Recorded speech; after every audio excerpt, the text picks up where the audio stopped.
Hey yo la Iconic Mafia, ici Starvelous, on se retrouve pour notre nouveau RDV du dimanche, la iNews Recap où on parle des plus gros événements de la semaine et on doit dire qu'elle a été folle. Kanye West qui se lâche encore sur Twitter, Travis Scott, la PlayStation 5, Prince Corleone qui entre rire et larmes je pense, et ce n'est qu'une partie de ce qui vous attend. Allez on y va.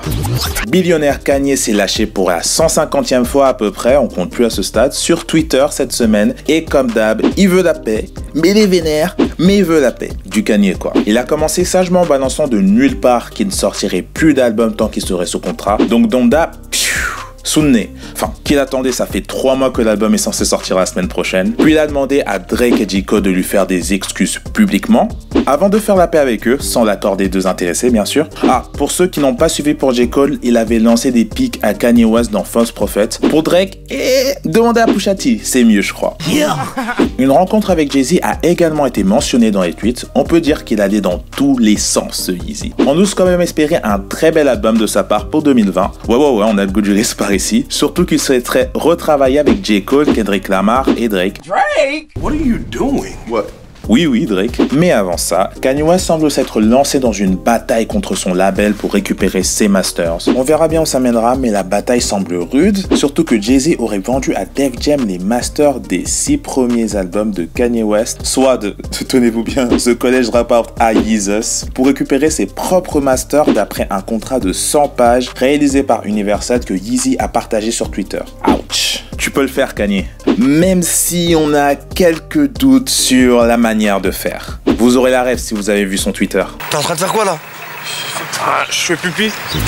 Travis Scott aussi a un combat à mener. Il ne veut plus sortir de musique pendant un temps afin de se consacrer pleinement au mouvement Black Lives Matter. En d'autres termes, il souhaite protester contre les brutalités policières et les inégalités à l'encontre de la communauté noire aux États-Unis. Comme ça a pu être le cas pour Breonna Taylor ou encore George Floyd, la Flame a annoncé la nouvelle lors d'une interview avec GQ en précisant qu'il préférerait se rendre aux manifestations actuellement. Il a également déclaré qu'il serait prêt à tout pour contribuer au mouvement, une manière louable d'utiliser son image qui a le potentiel de faire bouger les masses, comme ça a d'ailleurs été le cas avec l'arrivée de ses sandwichs et merch chez McDonald's, ou encore son live sur Fortnite et ses chiffres records. C'est ça qu'on veut, Travis. Prends tout ton temps, mais on attend toujours Days Before Rodeo sur les plateformes de streaming purée.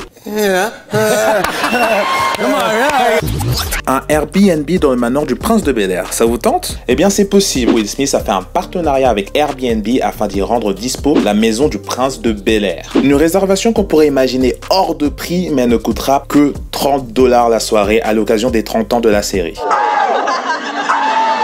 Imaginez juste la grosse pool party que vous pourriez faire. Summertime de Will Smith dans les speakers. Forcément un gars qui danse la danse à la Carlton, car bon, c'est le baptême nécessaire dans la baraque. Franchement, ça nous manque déjà des vacances d'été. Détail qui fâche par contre, impossible d'y aller si vous ne vivez pas à LA. Le manoir l'aurait exclusivement réservé. Ce serait bien trop beau.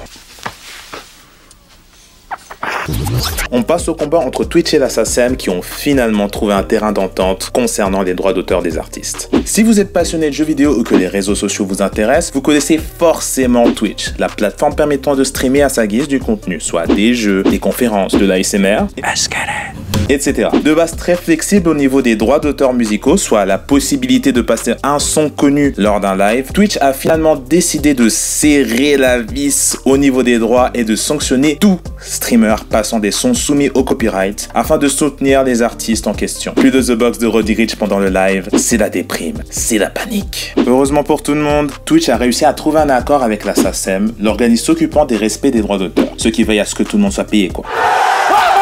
Résultat, les streamers pourront diffuser des titres crédités sans avoir peur que leur vidéo soit bloquée et les artistes pourront continuer à gagner leur beurre. Pas de jaloux, tout le monde se met bien.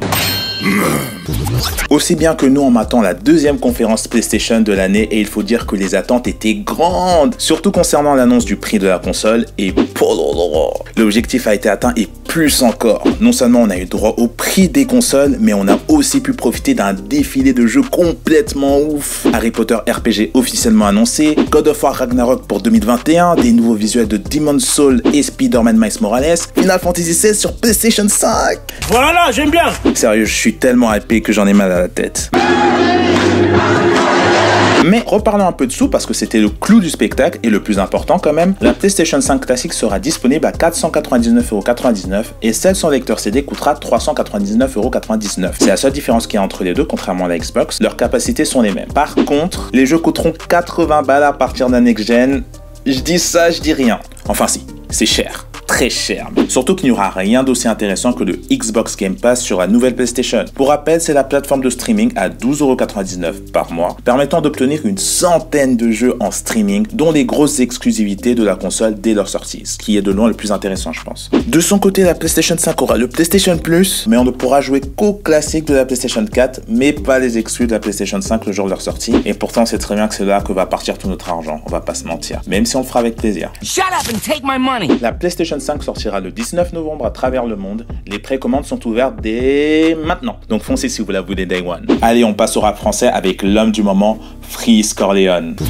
Vendredi sortait l'un des albums les plus attendus et aujourd'hui l'un des plus controversés de l'année, La menace fantôme de Freeze Corleone. Et le membre du 667, de la MMS, de la NRM et de la LDO a l'air d'avoir fait le taf. Les chiffres de la première semaine sont tombés.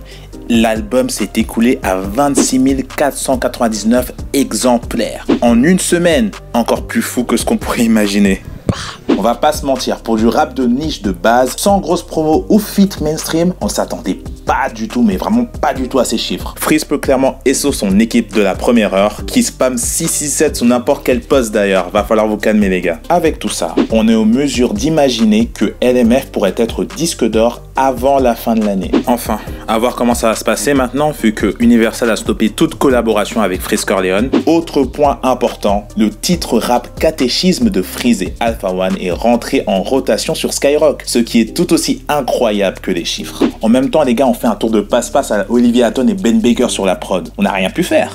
Incroyable! On se rappelle de Laurent Bono d'ailleurs, le directeur de Skyrock, qui définissait de manière un peu snob la musique d'Alpha One comme de musique ecclésiastique pour les minables. Comme quoi, il n'y a que les simples d'esprit qui ne changent pas la vie. Exactement. Enfin, c'était avant la grosse polémique dans laquelle est plongé Freeze Corleone depuis quelques jours. Rap Catéchisme et Freezrael ont déjà été retirés de YouTube. Le ministre de l'Intérieur compte de poursuivre en justice pour antisémitisme et apologie du nazisme. Des accusations basées sur de très courts morceaux de clips partagés massivement par des médias, des organismes ainsi que quelques célébrités sur les réseaux sociaux ou encore la télé, qui n'ont évidemment pas réjoui ses fans et quelques rappeurs d'ailleurs qui ont tenu à montrer leur soutien avec le hashtag Je suis Freeze Corleone sur Twitter.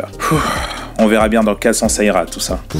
Voilà, c'est fini pour aujourd'hui. J'espère que vous avez passé un bon moment. Dites-nous en commentaire ce qui vous a le plus marqué cette semaine. N'oubliez pas de jeter un œil aux dernières sorties musicales si ce n'est pas déjà fait. On a enfin eu Calf de Damso, le nouveau Alicia Keys, les TK, Currency et la version de luxe de son excellent projet produit par Harry Fraud. On a tout mis sur nos réseaux. Checkez notre playlist iconique aussi, c'est du lourd. Et bien sûr, allez mater la dernière vidéo que Chris a sortie. Analyse toujours aussi propre et soignée, vous connaissez, donc likez, partagez tout ce qui s'ensuit. Sur ce, je vous dis à la prochaine. Salut!